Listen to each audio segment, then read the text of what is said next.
Well, good day, good morning, good afternoon. We are at week 9 of our continuing reading effort in the Chronological Bible.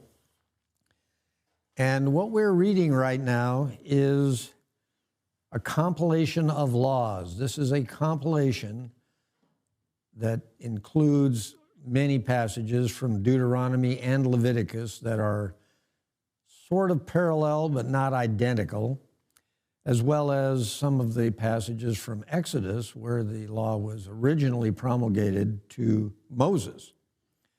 All of that is summarized in this one area of our Chronological Bible by F. LaGard Smith, the editor thereof.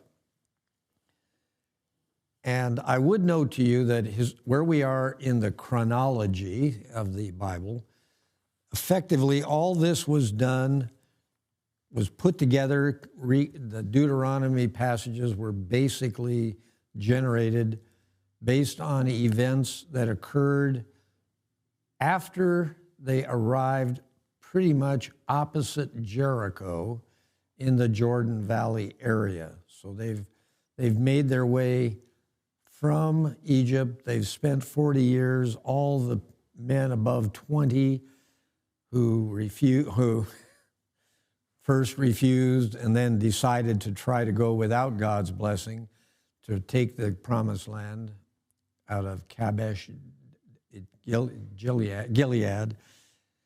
Those people are all dead, and now they do another census, and the number of people is very similar to what it was before.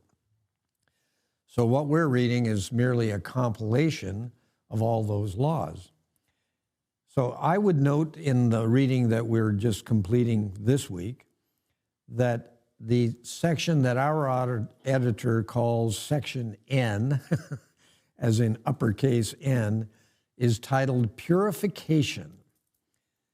And I would just note that many of the conduct and purification rules are intended to clearly differentiate the people of Israel from the people that surround them, the pagan peoples that surround them.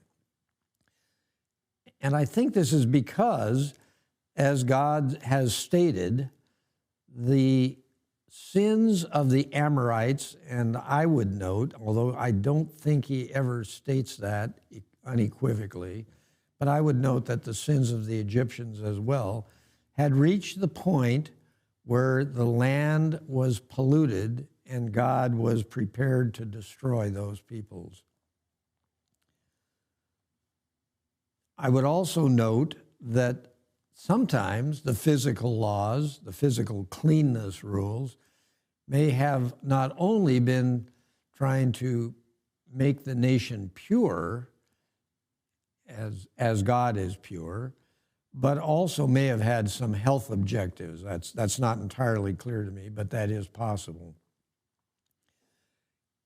Overall, I believe all of these cleanliness rules, all of these rules, are intended to remind them and us, as we read it, of God's holiness, his demand for holiness. So then moving on, in section Q, we find that the Israelites are told to avoid being contaminated by having children by the Moabites and Ammonites. This is another purity issue, but what I found amazing is that they're saying that those people are unacceptable down to 10 generations, which, I don't know, by my rough count, that's like 400 years. So that's quite a remarkable demand, I thought. And those are people that they have already defeated. The Ammonites and the Moabites have already been defeated. They're now north of that. And then I would note that back in Deuteronomy 23, verses 4 and 5, Balaam is noted at that point. Now remember, Balaam was called to curse them, but did not curse them because God apparently prevented him from cursing them. But in 23 verses 4 and 5, Balaam is noted as having been hired by them. And in Numbers 31:16, our reading last week, we learned that Balaam had counseled Balak, the king, to make the Israelites impure before God. So this guy understood God well enough that he knew, although he could not curse them, that God himself would be very upset with them if they defiled themselves with the women of the Ammonites and the Moabites. And then finally, in that same section, even though he's bad-mouthing those two peoples, he specifically mentions that they are not to engage in warfare with the Edomites because they are their brothers. And again, that's remarkable because they are Ishmaelites. Yes, they are sort of brothers, but they're not children of Jacob by any means. Anyway, so those were some high points in that section, I thought, which brings us to the laws of separation. And I'd like to read a passage in the laws of separation. That's section R in our text. I'm going to read to you. You've already read it, but I'd like to read it again. I'm going to read to you the editor's comment in section R. In all things, the Israelites are to be holy, pure, and set apart from the people and practices of the nations around them. To emphasize the idea of separateness, the Israelites are forbidden certain mixtures. And that means mixtures within their not wearing wool with linen. Interesting mixtures are forbidden. The reason for that is not entirely clear. And then finally we get to section 2, the laws of the government. And I find that particularly interesting that in the passage in Deuteronomy 17:18 through 20, God knows and makes clear that there's going to be a king. Oh, I need to move it. I'm going to be over here now. Is that good? Any good? In that passage, God clearly understands, obviously he knows, that they're going to want a king. And so here we are, centuries before that happens. The passage reads, when a king takes the throne of his kingdom, he is to write for himself on a scroll a copy of this law, taken from that of the priests who are Levites. It is to be with him, and he is to read and follow carefully all the words of this law and these decrees, and not consider himself better than his brothers, and turn from the law to the right or to the left. Then he and his descendants will reign a long time over his kingdom in Israel. Strikes me that our own leaders could profit from a little understanding of that.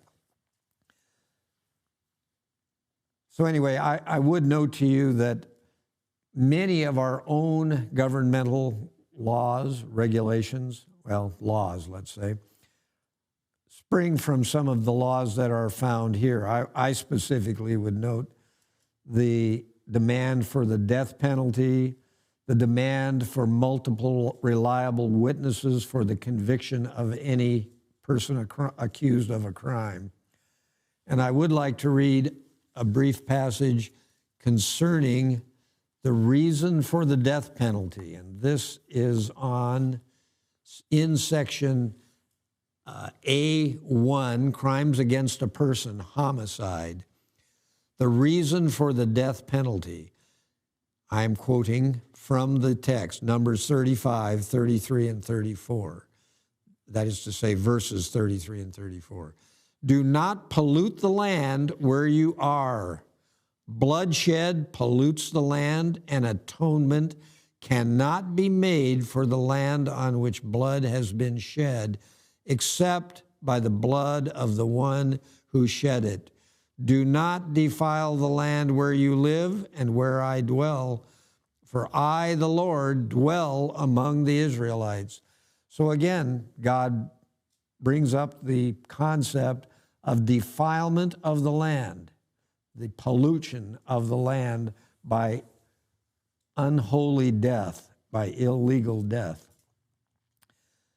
Anyway, and the March 1 reading to me is particularly interesting because I encountered some of this when I was going to school at a school that had, 45% Jewish people, young men.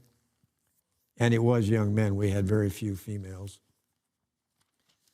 This passage is, where did it go? Page 2. I've lost my place. 270. Here we go. This passage is in the section titled E, Part E, Credit, Interest, and Collateral. Do not charge your brother interest, whether on money or food or anything else that may earn interest. You may charge a foreigner interest, but not a brother Israelite, so that the Lord your God may bless you in everything you put your hand to in the land you are entering to possess. And that's from Deuteronomy 23, verses 19 and 20. And then I'm going to read part of the passage in the same section of our Chronological Bible, Deuteronomy 15, verses 1 through 3. At the end of every 7 years, you must cancel debts. This is how it is to be done. Every creditor shall cancel the loan he has made to his fellow Israelite. He shall not require payment from his fellow Israelite or brother, because the Lord's time for canceling debts has been proclaimed. You may require payment from a foreigner, but you must cancel any debt your brother owes you. So why is that of particular interest to me? Well, that's of particular interest to me because my Jewish friends, when I was in college in New York State, they explained this to me, that there were people, I will say non-Jews like myself, who made a living by accepting loans that were made to Jewish people. They would buy those loans for nothing, keep them for the year, the sabbatical year, the 7th year, and they would get a chunk of that, and then they would give it back to the original person who loaned the money. So in other words, the Gentile could continue drawing interest, but the Hebrew could not continue drawing interest. And the same thing with the cancellation of debt. If the debt needed to be canceled or was about to be canceled, then in point of fact, they would transfer it to a Gentile. He would hold it for a year, and then it would go back to the original Jewish owner. So I find that quite humorous, and that's a practical evidence of Jesus's complaint against the people of Israel at the time, when he was there, specifically the Pharisees, who entertained these kinds of ideas to prevent actually complying with the law's demands. And then finally, I found it quite interesting reading about Zelophehad's daughters. I would say that this is quite exceptional given the time period in which we're discussing. Again, we're talking 1,500 years BC or thereabouts. So the reality is these daughters, these women, were allowed to have an audience with Moses directly, and Moses agreed that they had not been properly treated and made it so that they would in fact have an inheritance just like the males of the people. So women were not being completely dismissed in this environment. Yes, there are some issues there, and I'll leave those to you to figure out. So with that, we completed our 9th week together, and I hope to see you again.